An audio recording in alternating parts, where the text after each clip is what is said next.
नवीनच जगामध्ये वाहन सुरू झालं प्रियांनो. गाडी म्हणून प्रियांनो जगामध्ये आली आणि एका मनुष्याने त्या वाहनामध्ये बसण्यासाठी खूप घाबरला होता. इको थोडासा.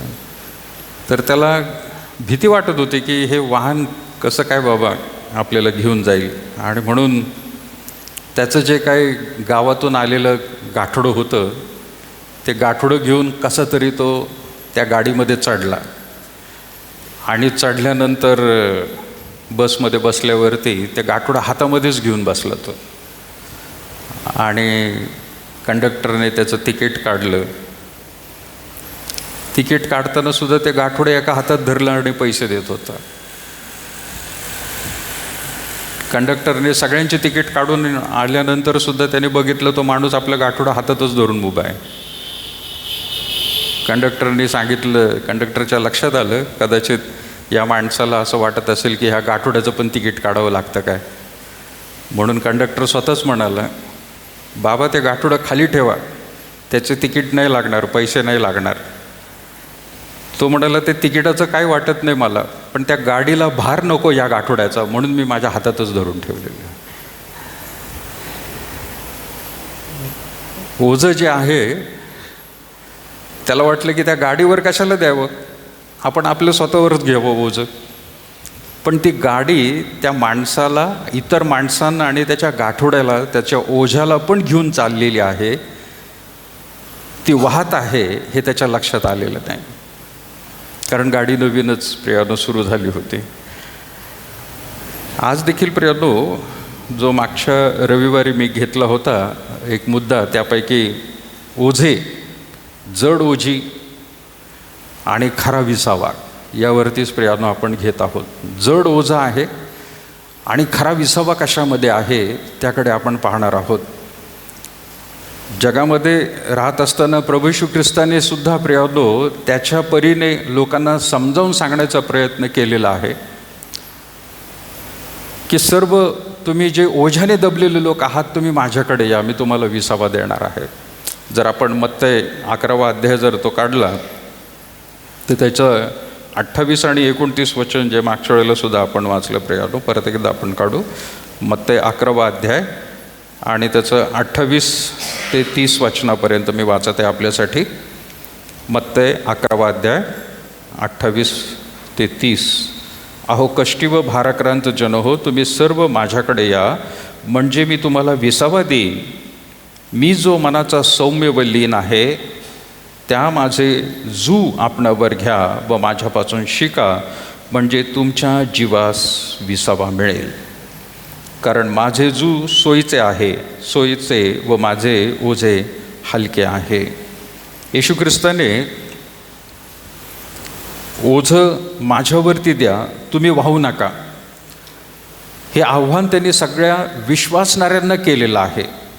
जे त्याच्यावर विश्वास ठेवतात, त्याच्या सांगण्याप्रमाणे चालतात, त्या सगळ्यांनी स्वतःवर ओझं वाहून न नेता ते ख्रिस्तावर सोपून द्यायचं आहे. कारण प्रभू मी नाही तर आता तू माझ्या ठाई जगत आहे, असं विश्वासणारा म्हणत असतो प्रियांनो. आणि म्हणून जेवढी काही जड ओझी असतील किंवा तुम्हाला वाटत आहे ओझं म्हणून आहे, ते सर्व प्रभूला ज्या वेळेला आपण देतो त्यावेळेला खरंच निश्चिंत होतो.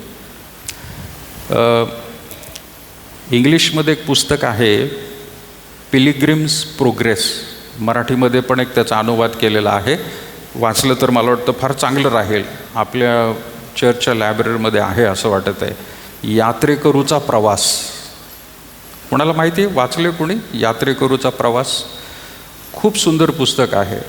यात्रेकरूचा प्रवास म्हणजे एका विश्वासणाऱ्याचं जीवन, ख्रिस्ती विश्वासणाऱ्याचा प्रवास कसा आहे ख्रिस्ती जीवनातला, त्याबद्दल वर्णन केलं आहे. त्याचं मराठीमध्ये, इंग्लिशमध्ये सुद्धा प्रियांनो व्हिडिओ तुम्हाला यूट्यूबवरती सापडेल. जर यात्रेकरूचा प्रवास म्हणून लिहिलं तर पुस्तक न वाचतासुद्धा तुम्हाला यूट्यूबवरती ते हिंदीमध्ये सुद्धा आहे. फार सुंदर दाखवलेलं आहे त्यामध्ये. मला खास करून त्याच्यामध्ये तो विश्वासणारा पापाचं गाठोडं घेऊन अगदी दबून गेलेला आहे आणि त्याचं जीवन तो चालत असताना ज्या वेळेला वधस्तंभ त्याच्या समोर येतो, तर त्या वधस्तंभाकडे ज्या वेळेला प्रियानो तो पाहतो, त्यावेळेला त्याचं शरीरावरचं जे गाठोडं त्याने घेतलेलं असतं आणि जे त्याच्यावर लादलेलं असतं, म्हणजे एखाद्या व्यक्तीला प्रियानो जसं पाठीवरती मोठी एक गाठ म्हणतात किंवा काय आलेलं असतं, तसं शरीरामध्येच त्याला मोठं गाठ आल्यासारखं ओझं पापाचं तो घेऊन चालला होता. आणि त्या चित्रपटात सुंदर दाखवलं, ज्या वेळेला तो वधस्तंभाजवळ येतो त्यावेळेला ते सगळं हातातलं पण ओझं निघून जातं आणि पाठीवरती शरीरामध्येच असलेलं ओझं सगळं निघून जातं आणि तो एकदम मुक्त जीवन जगायला लागतो. आणि तो म्हणतो, हा अनुभव माझ्या जीवनामध्ये मला कधीच मिळाला नाही. ज्यावेळेला प्रभूकडे येतो आपण, कुठल्याही प्रकारची काळजी असेल, चिंता असेल, ओझं असेल, पाप असेल, दुर्गुण असेल, ते सर्व ख्रिस्तासमोर आल्यानंतर प्रियानो ते निघून जायला पाहिजे आणि जातच. जर ते तुम्ही धरून ठेवलेलं असेल तर अजूनही आपण वधस्तंभाकडे नीट अर्थाने पाहिलेलं नाही प्रियानो. ती ओझी घेऊन आपण आजसुद्धा वाहत आहोत. बऱ्याच जणांना ख्रिस्ताचा अनुभव आलेला आहे, विश्वासाचा अनुभव त्यांना आलेला आहे, पण तरी देखील कुठल्या ना कुठल्या प्रकारची ओझी आपण घेऊन चाललेलो आहोत. त्या ओझ्यांबद्दल थोडंसं आज प्रियानो आपण पाहणार आहोत. मला माहीत नाही तुम्हाला ते लांबून किती दिसेल. प्रार्थना करा की आपल्याला इथं 2 TV चांगले मिळाले तर फार बरं होईल प्रियानो, म्हणजे काही गोष्टी आपल्याला प्रियानो चांगल्या रीतीने दिसू शकतील. सगळ्यात पहिलं ओझं कोणाला वाचता येतं आहे का? काय सगळ्यात वरती सगळ्यात पहिलं ओझं काय आहे? येतं आहे? मागच्यांना नाही पण जवळच्यांना थोडं वाचता येतं आहे का? वरती काय लिहिलं आहे सगळ्यात? कबुली दिल्यानंतर अपराधीपणाचे ओझे. कबुली दिली आहे कुठं? पोलिसाला नाही, कोर्टामध्ये नाही, मनुष्याला नाही, परंतु देवाजवळ आपण कबूल केलेलं आहे की माझ्याकडून ते पाप घडलेलं आहे, मी पापी आहे असं म्हणून प्रियानो देवबापाला एकदा का तुम्ही जर सांगितलं, खात्रीने त्या मनुष्याला अंतःकरणामधून ते पाप मी तुझं घालून टाकलेलं आहे, ते ओझं तुझं निघून गेलेलं आहे, हा विश्वास देवबाप देत असतो प्रियानो.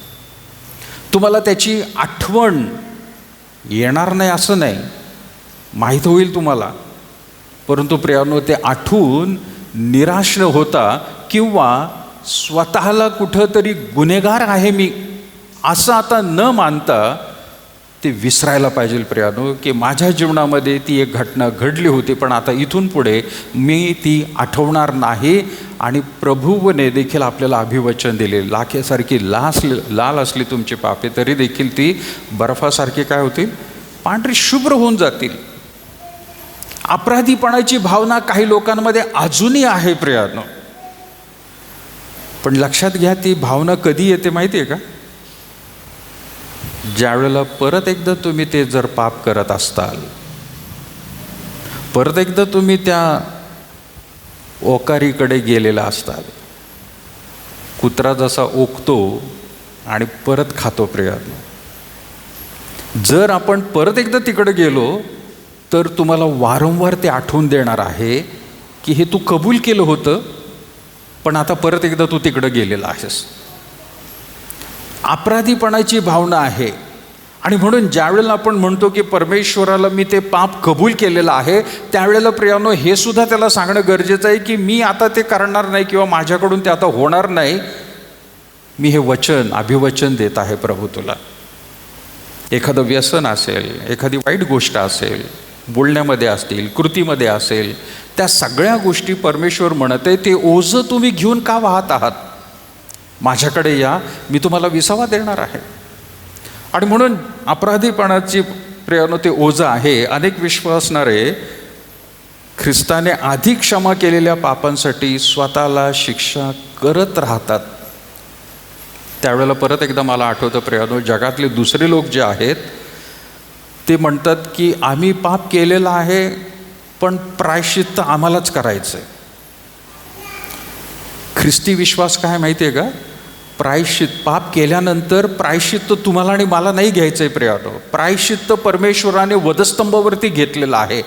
आपण ज्या समाजामध्ये राहतो प्रियानो, त्या समाजातल्या लोकांमध्ये ती भावना सारखी तयार असते की नाही, आपण पाप केलेलं आहे आणि ते कदाचित ते माणसासमोर सुद्धा कबूल करतात, पण आपल्या जीवनातून ते पाप घालून देण्यासाठी स्वतः प्रायश्चित्त करायला लागतात. आणि त्या प्रायश्चित्तेच्या कृतीमध्येच आपल्याला पाहायला मिळतं प्रियानो, जे सध्या आपल्याला लोक रस्त्यावरून जाताना दिसत आहेत.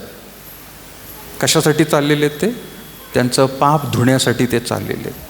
अपराधीपणा त्यांच्यामध्ये आहे आणि ते जोपर्यंत तिथं आंघोळ करत नाहीत, डुबकी मारत नाहीत, ते परिश्रम घेत नाहीत, ते परिश्रमसुद्धा जे चालत जात आहेत प्रियानो, कुठून कुठपर्यंत ते चालत जात आहेत, ते एक प्रकारचं प्रायश्चित्त आहे. तुम्हाला आणि मला परमेश्वराने हे सांगितलं नाही आहे अशा रीतीने तुम्ही तुमचे अपराध माझ्याकडे कबूल करा किंवा अशा रीतीचं कार्य तुम्ही चालू ठेवा. हे परमेश्वराने आपल्याला सांगितलं आहे. पवित्र शास्त्र सांगतंय पाप आपण केलं आहे, पण प्रायश्चित्त प्रभू येशू ख्रिस्ताने वधस्तंभावरती घेतलेला आहे आणि तो सगळ्यांच्या पापांसाठी एकदाच स्मरण पावलेला आहे. त्याच्याकडे जाऊन कबुली परत एकदा देणं प्रियानो गरजेचं आहे. प्रभू माझ्याकडून चुकले, ते मी चुकले आहे असं म्हणणं प्रियानो, प्रभूला सांगणं गरजेचं आहे. आपल्या देवाची सुंदरता प्रियानो तीच आहे की ज्या वेळेला क्षमा मागितली जाते त्यावेळेला देव ताबडतोब द्यायला तयार आहे, पण ती मागणं गरजेचं आहे. जर आपल्याला देव अशा रीतीने वागवत आहे की आपण कितीही पापी आहोत, वाईट आहोत, आणि देवाकडे क्षमा मागितली, तो ताबडतोब द्यायला तयार आहे. बॅकअप त्याला हे पाहिजे. बॅकअप काय पाहिजे? प्रभू मी परत ते करणार नाही, माझ्याकडून ते होणार नाही. हे बॅकअप त्याला सांगणं गरजेचं आहे प्रार्थनेमध्ये. ज्या वेळेला आपण प्रियानो ह्या अशा रीतीने वागायला सुरुवात करतो, त्याच वेळेला परमेश्वर मग आशीर्वादांची रेलचेल, वेगवेगळ्या गोष्टी आपल्या जीवनामध्ये वाहायला सुरुवात करतो प्रियानो. मागच्या आठवड्यामध्ये ही गोष्ट मी सांगितली तुम्हाला की एक कैदी जो आहे त्याला शिक्षा झाली, त्याने शिक्षा भोगली सगळी, बरेच वर्ष तो कैदीमध्ये होता. पण ज्या वेळेला तो शिक्षा भोगून झाल्यावर बाहेर येतो, त्याला विश्वासच बसत नाही की माझी शिक्षा कमी झालेली आहे. त्याच कपड्यांमध्ये तो जेलच्या बाहेरच तिथं झोपून राहतो, पुढचा प्रवास तो करत नाही. तो आपल्या प्रियजनांकडे, नातेवाईकांकडे जात नाही किंवा स्वतःची उन्नती करून घेत नाही. अशा प्रकारचा माणूस प्रियानो तो व्यक्ती आहे की जो पापाची कबुली देऊनसुद्धा अपराधीपणाची भावना त्याच्यामध्ये आहे. स्तोत्र प्रियानो आपण 103, 112 काय म्हटलेलं आहे सर्वजण काढूया आपण. स्तोत्र संहिता 103 आणि 12 वचन. कोणी वाचेल? स्तोत्र 103.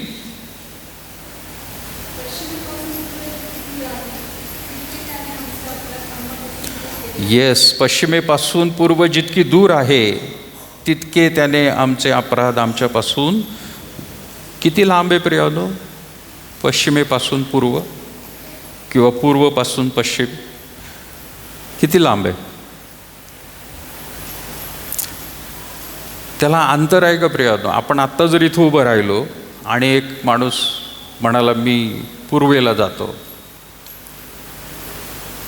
आणि दुसरा म्हणाला मी पश्चिमेला जातो, ते दोघं एकत्र भेटत नाहीत दिशा. पण शास्त्रज्ञांनी शोधून काढलेलं आहे की पृथ्वी गोल आहे आणि पूर्वेवरून जो मनुष्य गेलेला आहे तो गोल फिरून प्रियानो पश्चिमेला येऊ शकतो, आणि पश्चिमेमधून जो फिरून गेलेला आहे पृथ्वीच्या भोवती तो पूर्वेला येऊ शकतो. म्हणजेच काय की ते अपराधसुद्धा परमेश्वर म्हणते त्या दिशा एवढ्या लांब आहेत, ते नुसत्या पृथ्वीभोवतीच नाही तर पृथ्वीच्या बाहेर गेल्यानंतर पूर्व पश्चिम जरी म्हटलं आपण तर आपले अपराध लांबवरती देवाने सोडून टाकलेले आहेत. आपल्यापासून ते खूप लांब टाकलेले आहेत त्याने. त्याला माहिती आहेत आपण किती वाईट आहोत, किती पापी आहोत, पण आपल्या कबुलीमुळे परमेश्वर म्हणते तुझ्यापासून ती इतक्या दूर टाकलेले आहेत की तुला काहीही त्या ठिकाणी कुठल्याही प्रकारे तुला ती आठवणार सुद्धा नाही. पण काही लोक आहेत की अजूनही अपराधीपणाची भावना आपल्यामध्ये ठेवतात. नाही, माझ्याकडून ते झालेलं आहे. ती गोष्ट प्रियांनो, ते स्वतःबद्दल सुद्धा विचार करतात आणि तसाच विचार इतरांबद्दल देखील प्रियांनो ते करतात. कसा करतात? जसं स्वतःला दोषी ठरवतात तसं दुसऱ्यांना पण ते दोषी ठरवतात. एखाद्या व्यक्तीने सॉरी जरी म्हटलेलं आहे, क्षमा जरी मागितलेली आहे, पण तरी देखील त्यांची स्वतःची वृत्ती अशी झालेली आहे की स्वतःला पण ते क्षमा करत नाहीत आणि दुसऱ्यालाही करत नाहीत प्रियांनो. त्यावेळेला त्या माणसाला ते सारखं आठवण करून देतात. तू असं असं बोलला होता, तू असं असं केलं होतं, तू माझ्यावरती असं असं हल्ला केला होता, अरे मी तुला क्षमा मागितली, झालं ते संपलं. नाही, पण माझ्या डोक्यात आहे की तू असं असं केलं होतं म्हणून. ज्यावेळेला अशी वृत्ती दिसून येते इतरांबरोबर, त्यावेळेला समजून येतं प्रियांनो की त्यांच्या स्वतःच्या मनामध्ये सुद्धा त्यांनी स्वतःला माफ केलेलं नाही आहे. अशा लोकांना आपण म्हणत आहोत ते ओझं घेऊन फिरत आहेत प्रियांनो, स्वतःचं ओझं आणि इतरांचं देखील ओझं. अशा लोकांना प्रभू येशू ख्रिस्त म्हणत आहे, कष्टी आणि भाराक्रांत जन तुम्ही सर्व माझ्याकडे या, मी तुम्हाला विसावा देईल. का ओझं घेऊन फिरत आहात? का तुम्ही तुमच्या स्वतःच्या जीवाला त्रास देत आहात? आणि म्हणून मगाशी जे आपण शास्त्रभाग काढला, पहिले योहान, त्यामध्ये अभिवचन आपल्याला दे, योहानाचे पहिले पत्र, पहिला अध्याय, आणि काय प्रियांनो 9 वचन काय म्हटलंय तिथं?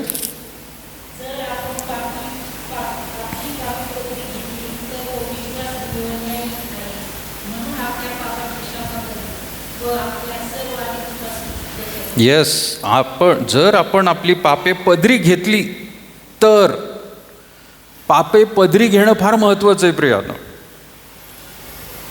होय, मी चुकलेलो आहे किंवा चुकलेलं आहे, होय माझ्याकडून ते घडलेलं आहे, हा प्रियांनो स्वभाव असणं गरजेचं आहे.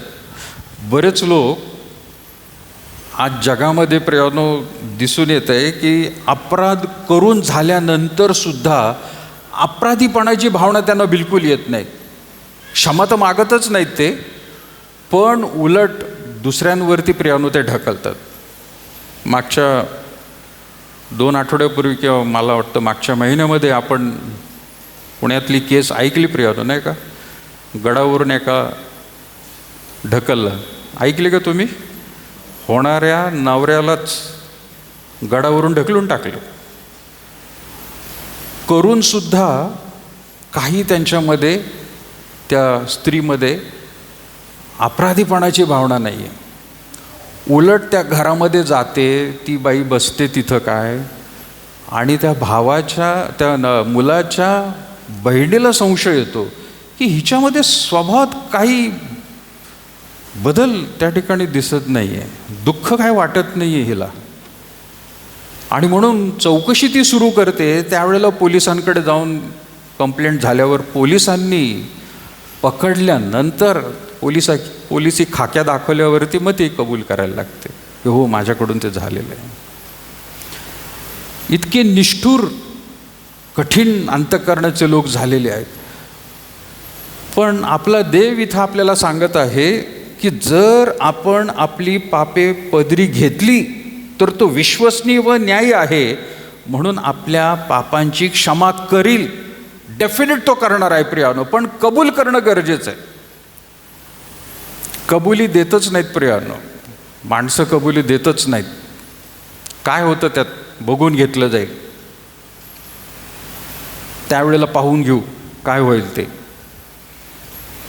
देवबाप इथं म्हणत आहे की आज सुद्धा संधी आहे, आज सुद्धा संधी आहे की आपण जे काही केलेलं आहे, कुठल्याही प्रकारचं कशाही प्रकारचं पाप असेल, कबूल करा, मी तुम्हाला क्षमा करायला तयार आहे. आणि मग पुढं म्हटलेलं आहे, आपल्या सर्व अनितीपासून शुद्ध करील, तो शुद्ध पवित्र करेल प्रियानो, एकदम कुठल्याही प्रकारचा डाग दिसणार नाही. तुम्हाला स्वतःला सुद्धा पाप आठवायची गरज नाही. देवबापाने ती धुवून टाकलेली आहेत, पुसून टाकलेली आहेत प्रियानो. जर ॲडव्हर्टाईजमेंटमध्ये आपल्याला प्रियानो साबणाच्या, वॉशिंग मशीनच्या किंवा गोष्टी ऐकायला मिळतात ना, डाग ढूंढते रह जाओगे, माणसाला एवढी गॅरंटी आहे की आमचं वॉशिंग पावडर किंवा तो साबण वापरल्यानंतर तुम्ही डाग शोधतच राहताल, अशी जर गॅरंटी माणूस देतोय तर विचार करा, आपला देव आपल्या पापांबद्दल प्रियानो तो म्हणत आहे, तो शुद्ध करणार आहे सगळं काही ठेवणार नाही, दिसणारे नाही तुमच्या जीवनामध्ये. एवढंच की त्याला प्रतिसाद देणं फार गरजेचं आहे पवित्र आत्म्याच्या द्वारे. आपण परत तिकडे जायचं नाही, त्या मार्गामध्ये जायचं नाही, तो सोडला मार्ग, ते चुकलं आहे, ते वेळ काळ, पण आम्ही त्याच्यात परत पडणार नाही. रोमकरासपत्र 8 अध्याय पहिलं वचन प्रियानो काय म्हणत आहे? रोम 8:1.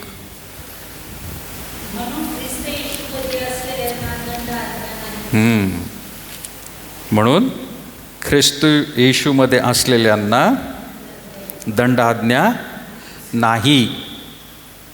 बरोबर? म्हणून ख्रिस्त येशूमध्ये असलेल्यांना दंडाज्ञा नाही. नाही च शुअरिटी आहे, 101% च म्हटलेलं आहे, नुसतं नाही नाही. च म्हणजे काय? दंडाज्ञा बिलकुल नाही आहे. You R free. फॉर्म भरा नाही तर नका भरू, SIRचा. जर नाही भरला तर तुम्हाला हाकलून टाकतील, कारागृहामध्ये टाकतील. उलटसुलट चर्चा आहेत, शिक्षा आहे, काही लोक म्हणतात, हाकलून दिलं जाईल, नागरिकत्व काढून घेतलं जाईल, मतदानाचा तर अधिकारच नाही. अरे पण तिथं पॉसिबिलिटी पण आहेत. इथं देवबापाने 100% सांगितलेलं आहे, ख्रिस्तामध्ये आहात तुम्ही, जर येशूकडे कबुली केलेली आहे, दंडाज्ञा बिलकुल होणार नाही तुम्हाला. एक कोर्टामध्ये प्रियानो शब्द ऐकलात का तुम्ही? माफीचा साक्षीदार. माफीचा साक्षीदार काय असतो ऐकलं तुम्ही? माफीचा साक्षीदार. एखादा गुन्हा घडतो, त्या गुन्ह्यामध्ये कदाचित 3, 4, 5 लोक असतात आणि सगळ्यांना धरलं जातं, पण एकही कबूल करत नाही, एकही कबूल करत नाही. शेवटी पोलीस ना एक वेगळे टॅक्ट वापरतात आणि ते काय म्हणतात, एकाला ते म्हणतात, हे बघ तू पण त्याच्यामध्ये, आम्हाला चांगलं माहिती आहे, पण तुला आम्ही माफीचा साक्षीदार बनवतो. म्हणजे काय? तू जर सगळं खरं खरं सांगायला लागला ना, तर तुझी शिक्षा जेवढी बाकीच्यानं होणार आहे त्याच्यापेक्षा एकदम कमी करून टाकू आम्ही. तुला होणार नाही शिक्षा जास्त, तू लवकर सुटशील. असं म्हटल्यावरती कोणता माणूस गुन्हेगार सांगणार नाही. तो ताबडतोब पोपटासारखा बोलायला लागतो. मग त्याने काय केलं, ह्याने काय केलं, तो कसा केलं, काय केलं तर.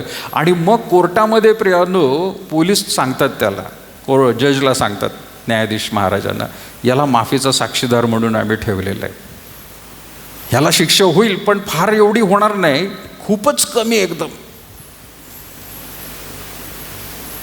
इथं प्रियानो तुम्हाला दंडाज्ञाच नाही आहे, शिक्षाच नाही आहे. तिथं तरी प्रियानो थोडीशी कमी म्हणतोय तो. 100%च्या ऐवजी कदाचित तो म्हणेल 25% होईल किंवा 10% होईल, पण होईल शिक्षा. तिथं प्रियानो कोर्टामध्ये शिक्षा होणारच. पण इथं तो म्हणत आहे जर कबूल केलं, आणि म्हणून प्रियानो नीट वाचा तुम्ही, हे शब्द म्हटलेला आहे, म्हणून ख्रिस्त येशूमध्ये असलेल्यांना दंडाज्ञा नाहीच. ख्रिस्त येशूमध्ये आहात, तुम्हाला कुठल्या प्रकारचा दंड होणार नाही. जगामध्ये जसं प्रियानो आपण म्हणतो की सगळ्यात मोठं राष्ट्र ज्यांची दहशत सगळ्यांना आहे, अमेरिकेचं राष्ट्र, त्यांचा जर नागरिक कुठं त्या ठिकाणी अडकला, ताबडतोब ते सोडवायला येतात, ताबडतोब त्याची विचारपूस करतात आणि त्याला सोडवतात. पण त्याच्याही पेक्षा प्रियानो भारी इस्रायल देश आहे.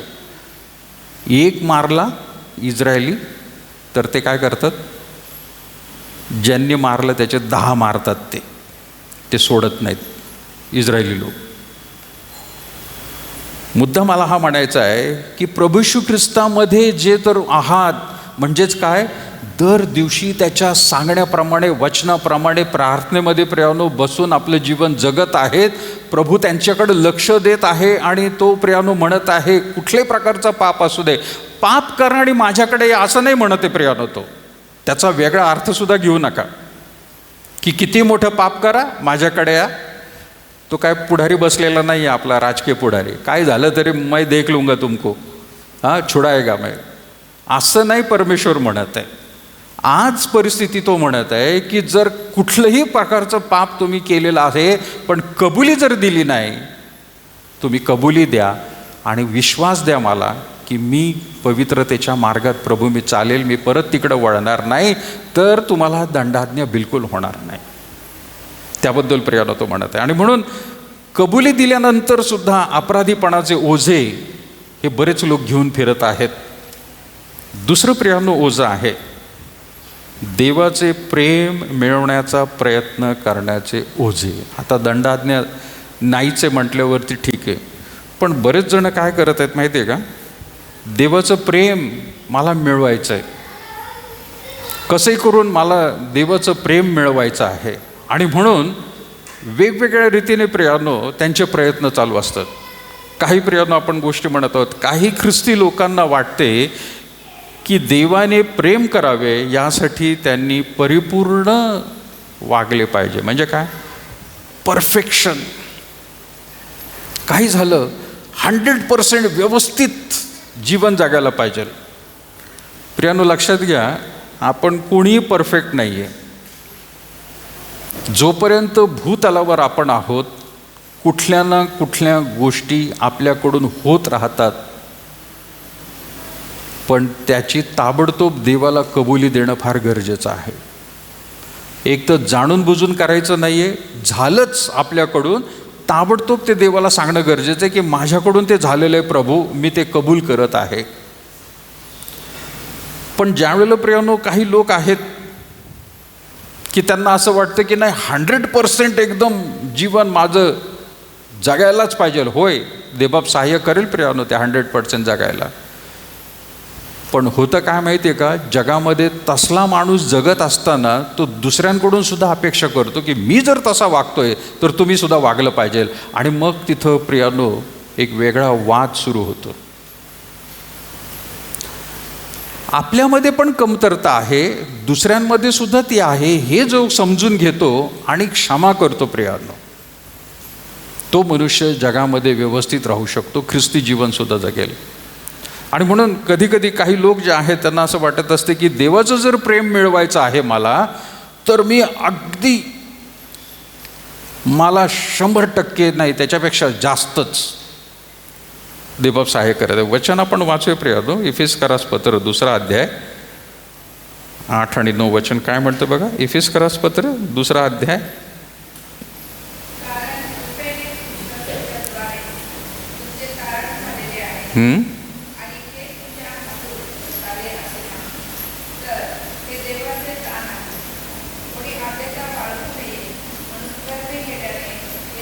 'यस' फार महत्त्वाचं आहे. थँक्यू. म्हटलेलं आहे, कारण कृपेनेच विश्वासाच्या द्वारे तुमचे तारण झाले आहे, आणि हे तुमच्या हातून झाले असे नाही, तर ते देवाचे दान आहे.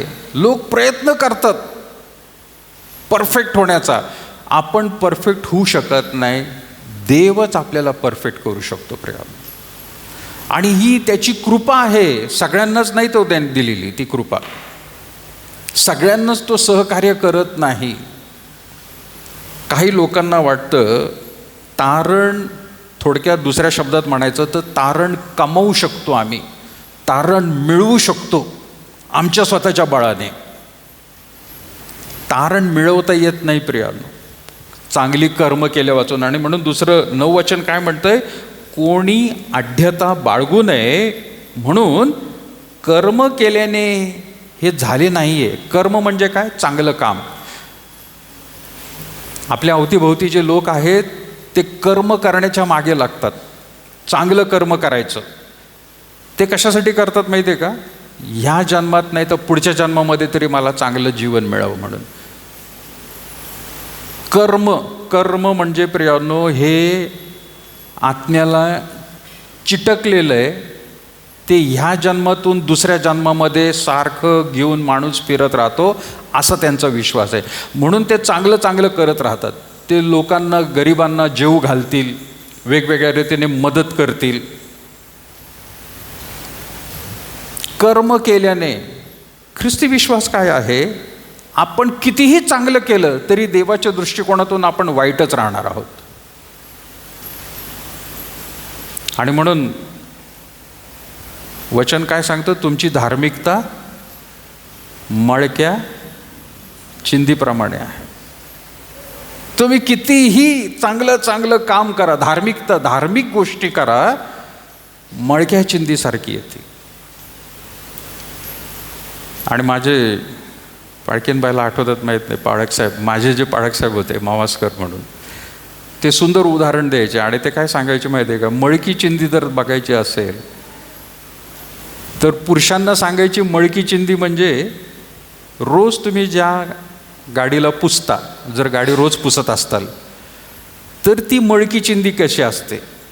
आणि स्त्रियांसाठी ते नेहमी सांगायचे, स्त्रियांना जर मळकी चिंधी म्हणायची तर त्यांच्या किचन टेबलावरचं जे कापड असतं, ते किचन टेबल पुसून झाल्यावरती त्याला कितीही धुवा, स्वच्छ पाणी कधी येत नाही. गाडीचं कापडसुद्धा कितीही धुवा तुम्ही, त्याच्यातून स्वच्छ पाणी कधी येणार नाही. काही ना काहीतरी त्याच्यामधून घाण येतच राहणार आहे. आपली कृती जी आहे, परमेश्वर प्रत्येक माणसाकडून, आपण म्हणू की नाही हे माझ्याकडून मी एकदम व्यवस्थित केलेलं आहे, पण देवाच्या दृष्टीने प्रियानो ते खराब आहे. आपण परफेक्ट कधीच होऊ शकत नाही. पण लक्षात घ्या, देवाने ही कृपा जर दिली आपल्याला तर आपण प्रियानो त्याच्या दृष्टिकोनातून चांगले होऊ शकतो. आणि म्हणून तिथं म्हटलेलं आहे, कारण कृपेनेच विश्वासाच्या द्वारे तुमचे तारण झालेले आहे. देवाची कृपा आहे प्रियानो.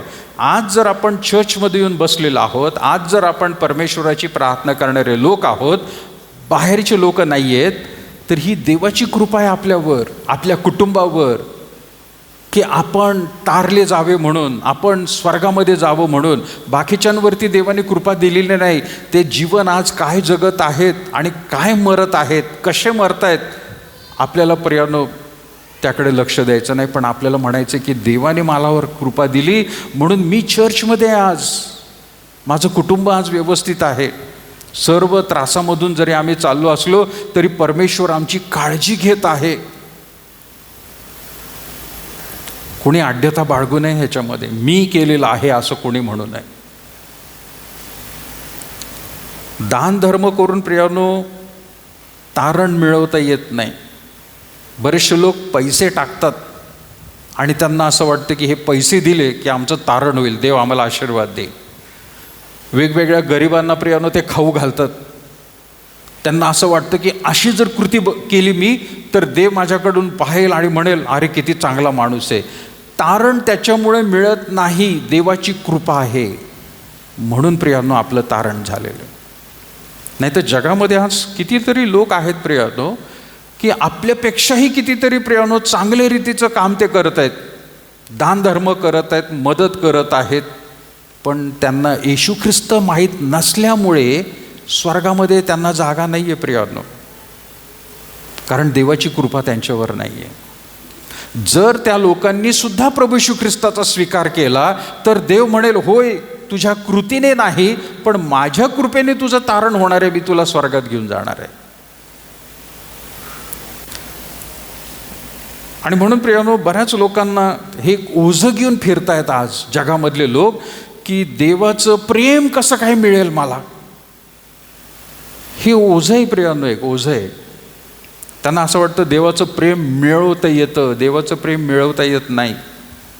देवाला शरण गेला एखादा आणि त्याने त्या ठिकाणी त्याचा कबूल केली की तू माझा देव आहेस आणि आजपासून तुझ्या सांगण्याप्रमाणेच मी वागेल, मग देव आपली कृपा देतो प्रियानो. येशू म्हणाला नाही काय, मी स्वीकारीपर्यंत काम कर. तो म्हणाला माझ्याकडे या. मी जोपर्यंत तुला स्वीकारत नाही, म्हणजे काय, तुझं चांगलं कर्म तू करत राहा मी जोपर्यंत तुला सांगत नाही की ते कर्म आता थांबव, असं येशू ख्रिस्त म्हणाला नाही. तो फक्त म्हणाला माझ्याकडे या, बाकी सगळं काय होईल. माझ्याकडे या. आणि म्हणून प्रियानो, परत एकदा म्हणत आठवण करून देत आहे, अहो कष्टी आणि भाराक्रांत जनो, तुम्ही सर्व माझ्याकडे या, सर्व काही सॉल्व्ह होणार आहे. पण माझ्याकडे येणं गरजेचं आहे. तिथंच प्रियानो वचन काढू आपण. 3 अध्याय 5 वचन. 3 अध्याय 5 वचन काय म्हणते प्रियानो?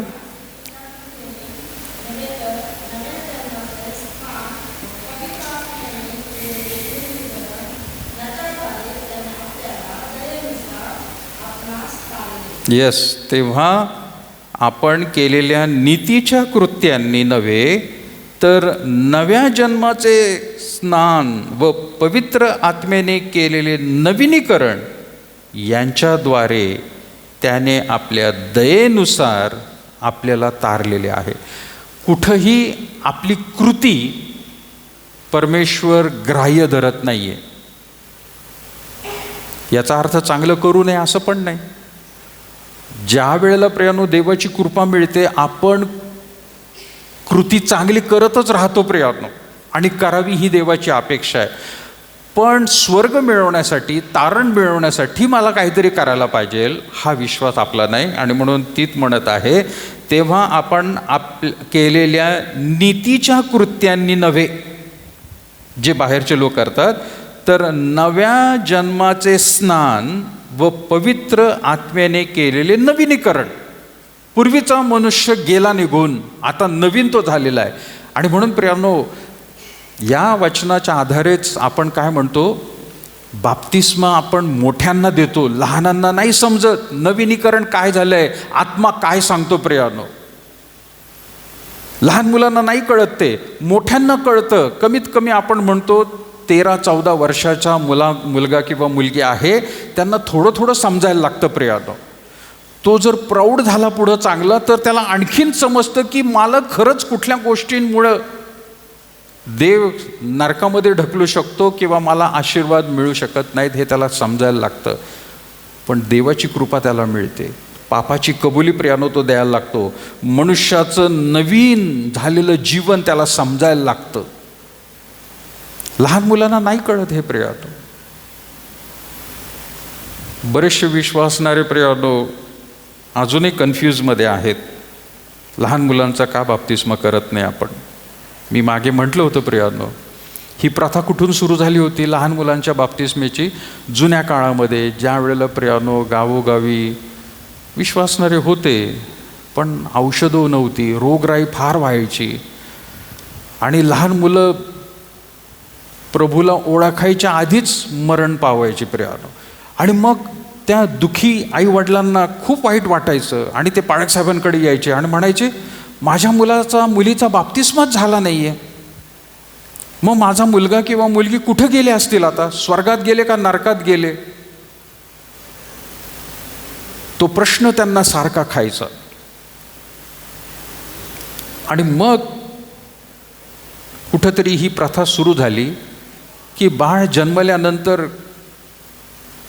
त्याला काही दिवसातच लवकरात लवकर त्याचा बाप्तिस्मा करून टाका, म्हणजे तो स्वर्गामध्ये जाईल, मेला तरी. जर कुठल्या आजारपणामुळे मेला, औषधं नव्हती त्यावेळेला, डॉक्टर नव्हते त्यावेळेला, हॉस्पिटल्स नव्हते त्यावेळेला, काळजी वाटायची प्रियानो. पण प्रियानो, परमेश्वराने कुठेही वचनामध्ये सांगितलेलं नाही आहे, पण बाप्तिस्मा त्यांचंच व्हायला पाहिजे की ज्यांचं नवीनीकरण त्यांना स्वतःला समजून येत आहे. कुठल्याही प्रकारचं मी पापाचं ओझं आता वाहत नाही आहे, ते सगळं माझ्या परमेश्वराने स्वतःवर घेतलेलं आहे, मला मुक्त केलेलं आहे. हा अनुभव, ही साक्ष मंडळीमध्ये उभा राहून जो सांगतो प्रियानो, त्याला म्हणतो आपण त्याचा बाप्तिस्मा होणं गरजेचं आहे. आणि म्हणून देवाचं प्रेम मिळवण्याचा प्रयत्न आपण करायला नको. परंतु प्रियानो, देवाने आपली कृपा दिलेली आहे. 3रा मुद्दा प्रियानो, कोणतं ओझे आहे? उद्याची चिंता करण्याचे ओझे. हे पण एक ओझं आहे, उद्याची चिंता. काही लोकांना आजची पण चिंता असते, है ना? काय खायचं, काय प्यायचं, रविवारचा दिवस आहे, रोजच्यासारखं तर नाही बनवता येणार, बायांना पण काळजी असते. आज तर काहीच मिळणार नाही बरं का, आज तर काहीच मिळणार नाही. का माहिती? त्यांच्या विश्वासाला बाधा बसती जर दुकानांमध्ये काही असं दिसलं त्यांना. जर ते लोक चाललेत ना रस्त्यावरून, म्हणून आजच्या दिवशी काही मिळणार नाही आहे, कुठंच मिळणार नाही आहे. त्यांना मोह जर झाला तर ते तिकडे वळतील, म्हणून दुकानं पण बंद ठेवायला लावलेत त्यांनी. बळजबरीने दुकानं बंद ठेवा. इथं प्रियांबर्ष आपल्याला प्रियानो म्हणत आहे, उद्याची काळजी करू नका. कसल्या प्रकारची काळजी नको आहे प्रियानो? लोक अजून न घडलेल्या समस्या सोडवण्याचा प्रयत्न करतात. समस्या अजून घडली नाही पण त्याचा आधीच सोल्युशन काढून ठेवतात की नाही आपण असं करून घेऊ बरं का. ती गोष्ट प्रियानो अशा प्रकारची झाली जसं जुन्या करारामध्ये परमेश्वरानं सांगितलं होतं की अमुक एक पाप केल्यानंतर गोरा द्यायचा आहे, बळी तुम्हाला द्यायचा आहे, होला द्यायचा आहे. पण लोक नंतरच्या काळामध्ये इतके सवयीनुसार झाले की मला तसलं पाप करायचं आहे ना, तर आधीच त्याच्यासाठी मागच्या वेळेला मला याजकाने सांगितलं होतं एक गोरा आणून ठेव, तो आधीच आणून ठेवायचा घरामध्ये, निर्दोष असलेला पाहिजे, आणि जाऊन पाप करायचं. पाप झालं की पटकन यायचं, गोरा उचलायचा आणि याजकाकडे जायचं, हे जरा माझ्याकडून हे घडलेलं आहे. जुन्या करारातले लोक हे असं वागायचे आणि म्हणून परमेश्वराला वीट आला होता त्यांच्या ह्या सगळ्या अर्पणांचा. हे असे कुठल्याही प्रकारचे गोष्टी, एकच अर्पण तो म्हणाला, ते म्हणजे माझ्या पुत्राचं मी देणार आहे. आधी तरतूद करून ठेवायची, हे सुद्धा एक मोठं पाप आहे, ते ओझं आहे प्रियानो. काळजी करत बसू नका. आपण वचन काढू प्रियानो. मत्तई माहिती आपल्याला 6वा अध्याय 34 वचन काय म्हटलं? मत्तई 6:34. येस, या असतो उद्याची चिंता, कारण उद्याची चिंता उद्याला, ज्या दिवसाचे दुःख. माणूस दोन्ही गोष्टींचा विचार करत राहतो, पण जास्त करून सुखाचा विचार करतो. परमेश्वराला माहिती आहे की त्याच्या जीवनामध्ये उद्या तो योजना करून ठेवतोय, पण त्याचा आत्मा त्याचा आज रात्रीच बोलवला जाणार आहे. तू उद्याची काय त्या ठिकाणी तरतूद करून ठेवतो. दाखला प्रभू येशू ख्रिस्ताने दिला नाही का? तो मनुष्य म्हणाला, खूप माझं पीक उत्पन्न वाढलेलं आहे, आता कोठारे मी मोडून काढतो, मोठी कोठारे बांधतो, घर चांगलं व्यवस्थित ते धान्य भरून ठेवतो. तर तिथं म्हटलेलं आहे, अरे मूर्खा, आज रात्रीच, उद्या तू मोडायच्या गोष्टी सोड, आज रात्रीच तुझा जीव घेतला जाणार आहे. म्हणून उद्याच्या गोष्टींबद्दल काही काळजी करत बसू नको किंवा प्लॅनिंग करत बसू नको. आणि जरी केलं प्रियानो, तर नेहमी परमेश्वराला म्हणणं गरजेचं आहे किंवा आपल्या मुखातून शब्द म्हणणं गरजेचं आहे, इन्शाअल्लाह. काय म्हणायला पाहिजे? ते बोलतात, मुसलमान लोक बोलतात इन्शाअल्लाह म्हणजे काय? अगर अल्लाह चाहेगा तो ऐसा होगा. आणि तुम्ही आणि मी काय म्हणायला पाहिजे? देवाची इच्छा असेल तर आपण भेटू, देवाची इच्छा असेल तर आपण जाऊ, देवाची इच्छा असेल तर हे करू. आपण सुद्धा म्हटलं पाहिजे. त्यांना देव माहीत नाही, पण आपण प्रियानो बोलत नाही. हे जरी योजना केली तर परमेश्वराला हे सांगणं गरजेचं आहे, देवा माझ्या इच्छेप्रमाणे नाही, तुझ्या इच्छेप्रमाणे होतं. कारण येशू ख्रिस्ताने तीच प्रार्थना केली गेत्सेमने बागेमध्ये. दुसऱ्या दिवशीचं त्याला ठाऊक असून सुद्धा त्यांनी प्रार्थना केली, माझ्या इच्छेप्रमाणे नाही तर तुझ्या इच्छेप्रमाणे होऊ दे. मला माहिती आहे काय होणार आहे, खात्री आहे त्याला, पण तरी त्याची प्रार्थना तशी होती. आणि म्हणून ज्यावेळेला म्हणतो आपण प्रियानो, उद्याची काळजी करूच बसू नका. फिलिप्पीकरास पत्र 4 अध्याय 1 अजून मुद्दा घेऊ आणि मग आपण थांबूया प्रियानो. फिलिप्पीकरास पत्र 4 अध्याय 6 आणि 7.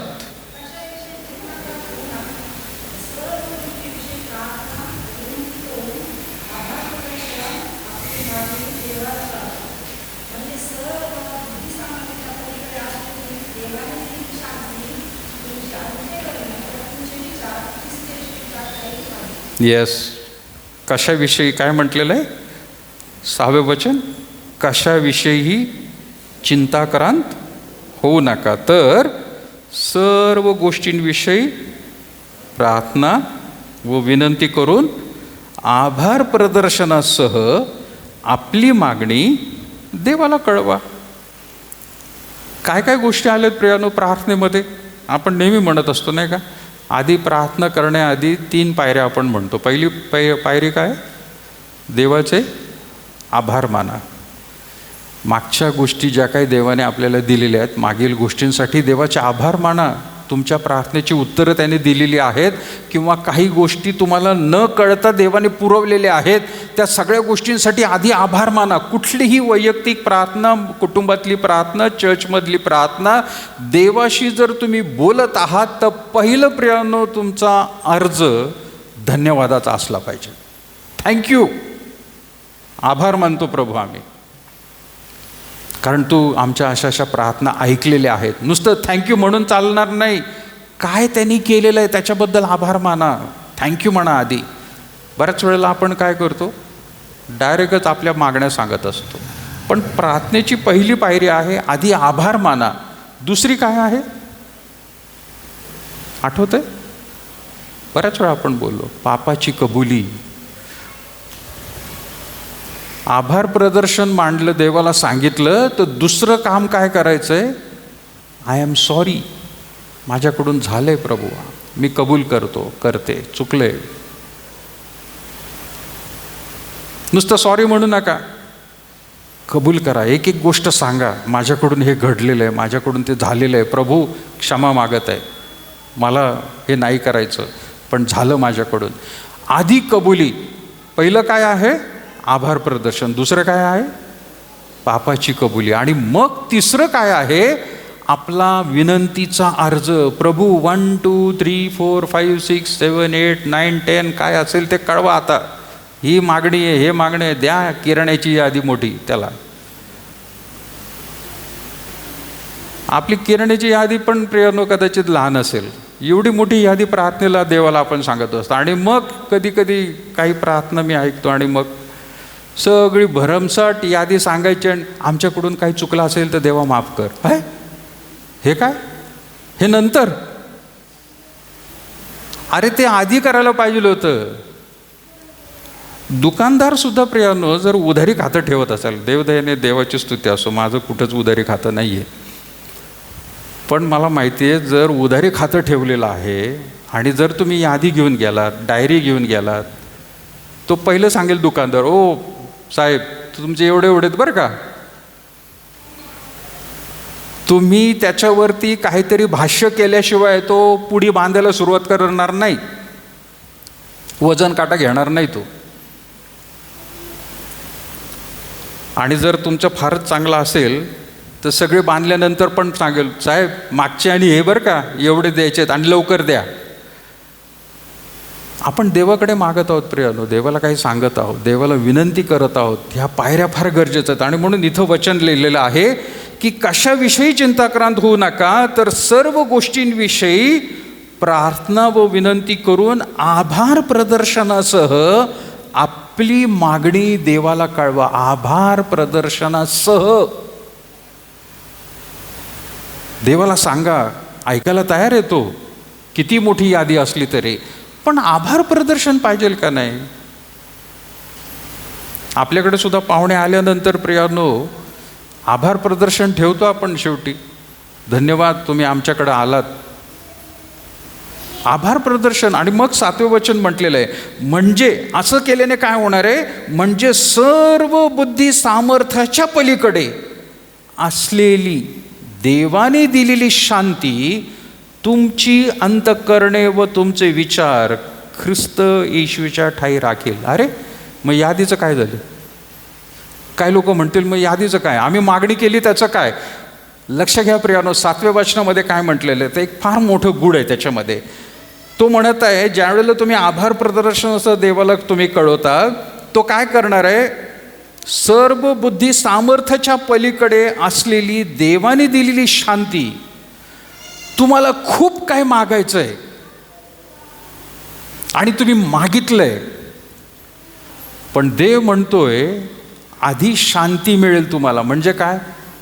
लहान मुलं काही वेळेला आपण बघतो नाही का, त्यांना एखादी गोष्ट पाहिजे तर ते दुकानात जर आपण असो तर ते बोर्ड दाखवून म्हणतील, मम्मी हे चॉकलेट पाहिजे. आईची गडबड दुसरी असती, बापाची गडबड दुसरी असते, काहीतरी थांब जरा बाळा, आपण आधी सामान घेऊ नंतर तुला. त्याचं असतं नाही नाही नाही मला हेच पाहिजे, नाही मला हेच पाहिजे. आणि तुम्ही अजूनही त्याला म्हटलं तर ते लोळतंय तिथं पार कधी कधी.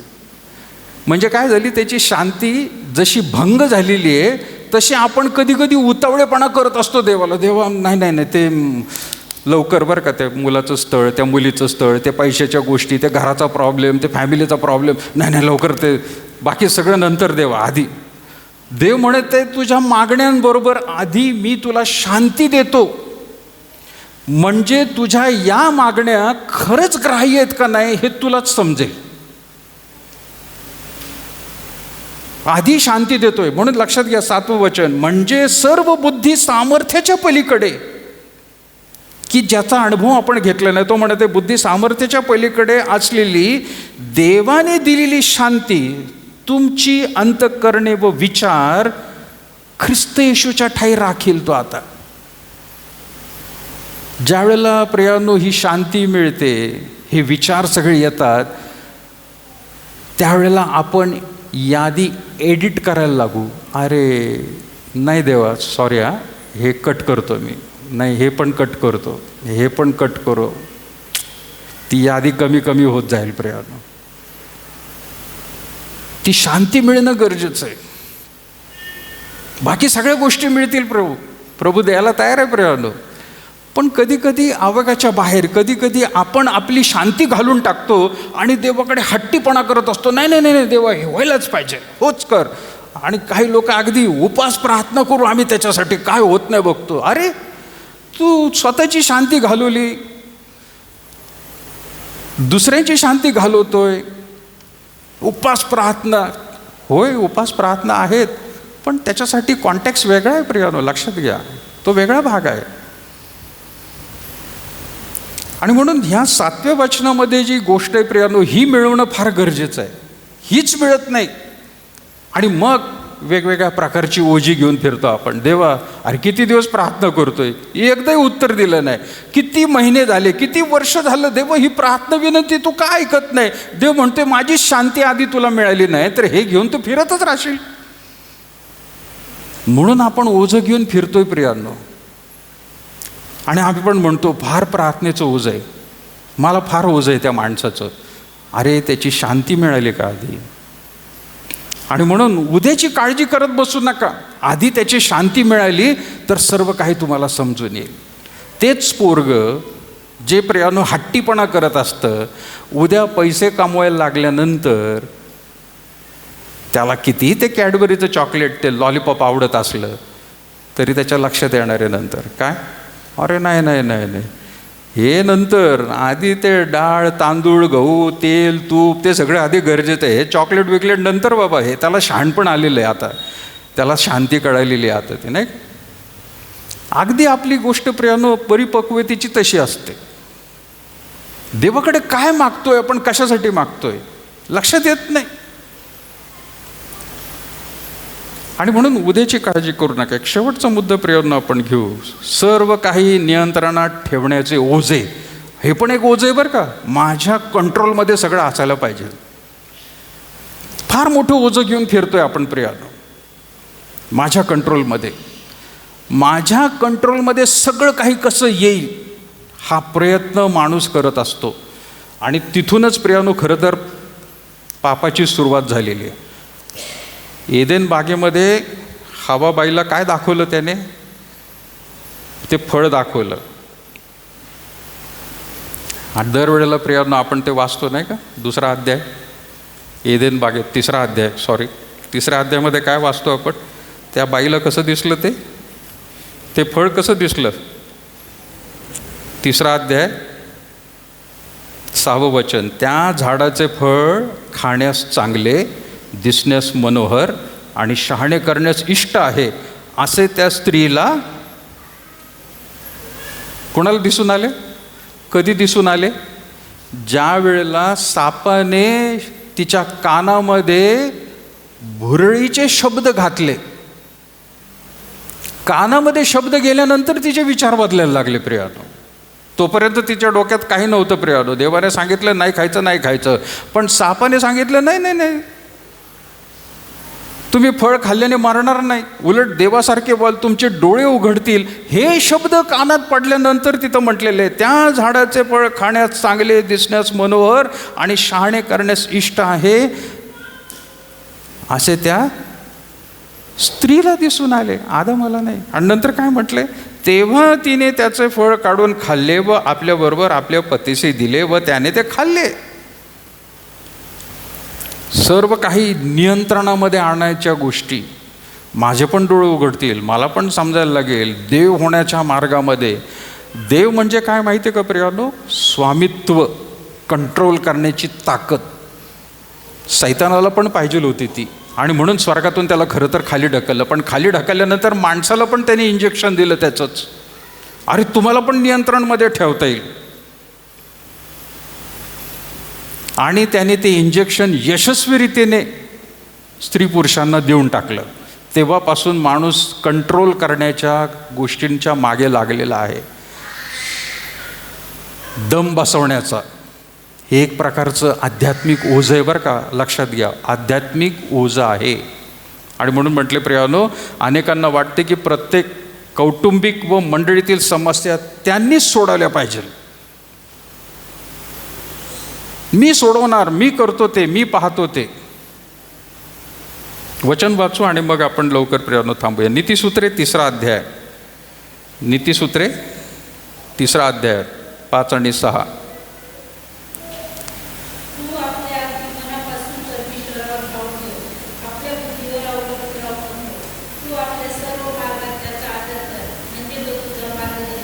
येस, तू आपल्या अगदी मनापासून परमेश्वरावर भाव ठेव, आपल्याच बुद्धीवर अवलंबून राहू नको.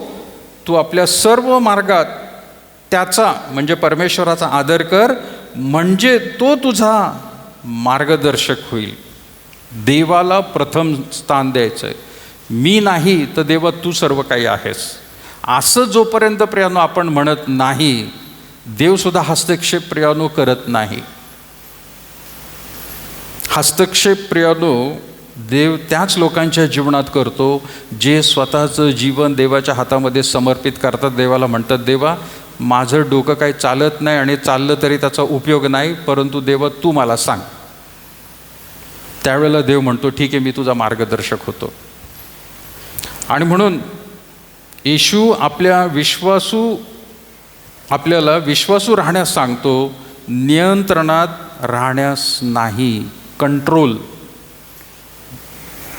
आमच्या घरात नाही, परंतु बाकीच्यांच्या घरात रिमोट, टी व्हीचा रिमोट कोणाच्या हातात ठेवायचा, काय ठेवायचा, कदाचित वाद होत असतील नाही का?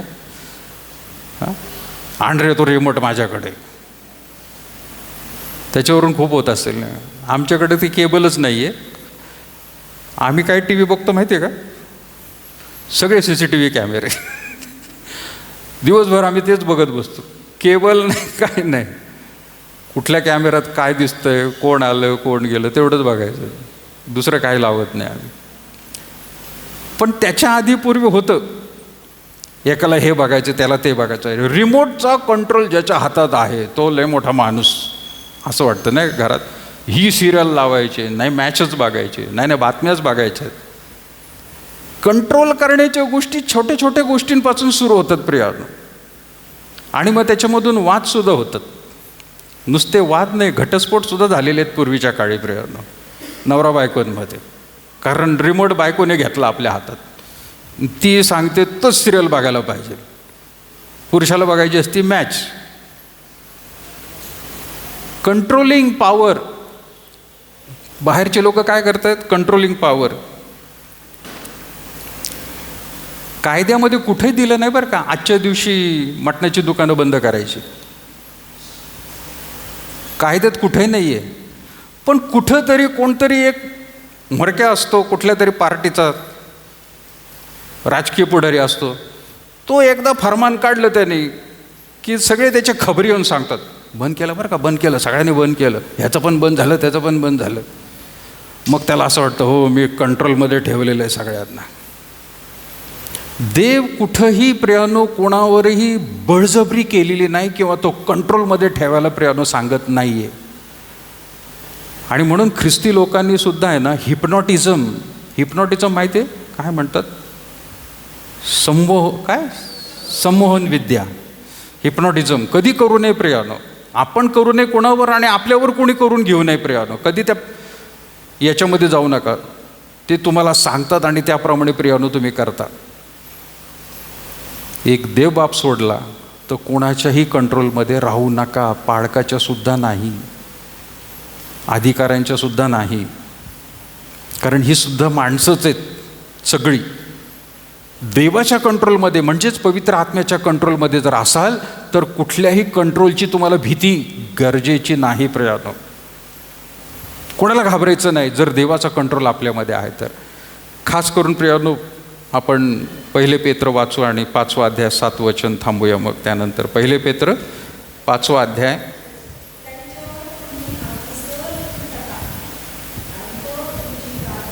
येस, त्याच्यावर तुम्ही आपली सर्व चिंता टाका, म्हणजे तो तुमची काय करेल, काळजी घेणार आहे. दुसरं काही नाही प्रियानो. काय करायचं काय नाही करायचं त्या देवाला सगळं माहिती आहे. आपण काय करणार आहोत काय नाही करणार. मग त्याला जे माहीत आहे त्याप्रमाणेच जर आपण वागलो तर जीवन सुखमय होणार आहे, आशीर्वादाचं होणार आहे. आपण त्रासामध्ये आणि अडचणींमध्ये चिंताक्रांत घेऊन ओझिका फिरत राहतो ज्या वेळेला ओरिजिनल प्लॅनपासून आपण भटकलेलो असतो. मग आपल्यावरती प्रियानो हे सगळे त्रास येतात.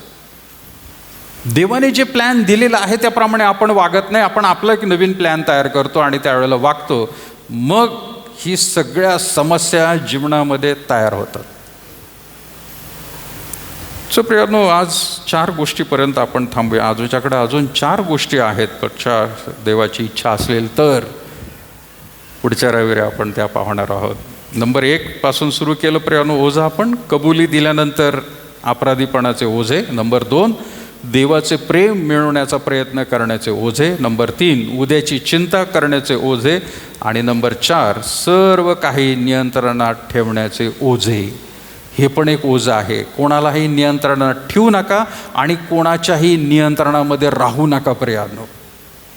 देवाने सगळ्यांना स्वतंत्र केलेलं आहे आणि प्रियानो त्याने स्वतंत्र विचारसरणीसुद्धा प्रत्येकाला दिलेली आहे. ओझ्यामध्ये दबून जाऊ नका. प्रभू येशू ख्रिस्ताने तुमच्या आणि माझ्या सर्वांच्याच अशा कृतींसाठी वधस्तंभावरती आपला प्राण दिलेला आहे आणि म्हणून तोच आपल्याला सोडू शकतो. तोच आपल्याला बोलवतोय, अहो कष्टी आणि भाराक्रांत जनो तुम्ही सर्व माझ्याकडे या, मी विसावा देणार आहे, मी तुम्हाला सहाय्य करणार आहे. कुठल्याही प्रकारची गोष्टी असतील, पाप असेल, चिंता असेल, काळजी असेल, प्रभू सहाय्य करायला तयार आहे. प्रार्थना करूया. थोर अनुग्रहकारी प्रभू, आम्ही पुन्हा एकदा तुझे विशेष आभार मानत आहोत या वचनांसाठी. प्रभू आम्ही तुझा गौरव करतो, कारण प्रभू ही वचनं प्रभू आमच्या सर्वांच्याच आध्यात्मिक उन्नतीसाठी त्याच रीतीने या भूतलावर राहत असताना ज्या ज्या प्रभू गोष्टींना सामोरं जावं लागतं आहे त्यासाठी देखील आम्हाला प्रभू तू दिलेली आहे. आणि विशेष आम्ही धन्यवाद देतो प्रभू येशू ख्रिस्त हा आमचा खरोखर आदर्श आहे. तो या भूतलावर मनुष्य म्हणून ज्या वेळेला जगला त्याने देखील स्वतःच्या जीवनातून त्याच्या शिष्यांना ह्या सर्व गोष्टी सांगितल्या. आम्हाला देखील प्रभू तू सांगून अपेक्षा करत आहेस की आम्ही या वचनांप्रमाणे प्रभू चालावं. ये प्रभू, प्रार्थना करत आहोत कुठल्याही प्रकारचं ओझं आज कोणावरती प्रभू राहू देऊ नकोस.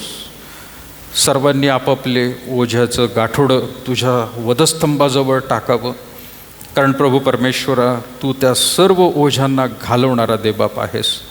कुठल्याही प्रकारे प्रभू परमेश्वरा दबू देऊ नकोस, कुणाच्या नियंत्रणामध्ये राहू देऊ नकोस, स्वतःच्या बुद्धीप्रमाणे पण नाही. परंतु प्रभू तुझी इच्छा काय आहे या शेवटच्या दिवसांमध्ये आम्ही जगत असताना प्रभू आधी तुझी इच्छा काय आहे ते समजून घेण्यास आम्हाला तू मदत कर.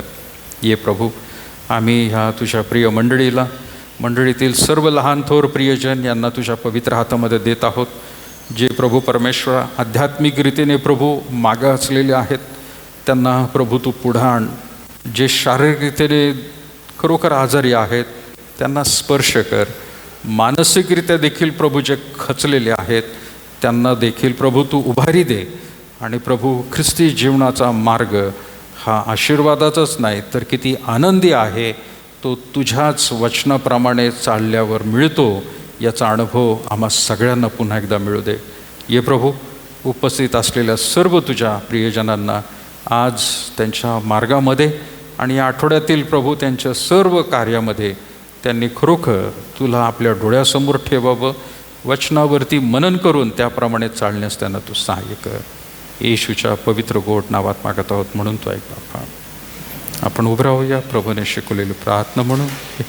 हे आमच्या स्वर्गातील बापा, तुझे नाम पवित्र मानले जाओ. तुझे राज्य जसे स्वर्गात तसे पृथ्वीवर. तुझ्या इच्छेप्रमाणे हो.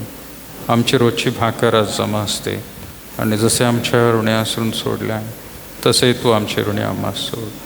आणि आम्हास परीक्षित नकोस तर आम्हास वाईटापासून सोडव.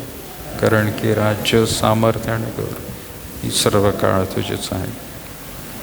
आपल्या परमेश्वराचं प्रेम, प्रभू श्री ख्रिस्ताची कृपा आणि पवित्र आत्म्याची सहभागिता आता आणि इथून पुढं सदैव तुम्हा सर्व लहान थोर प्रियजनांवर असो. आमेन.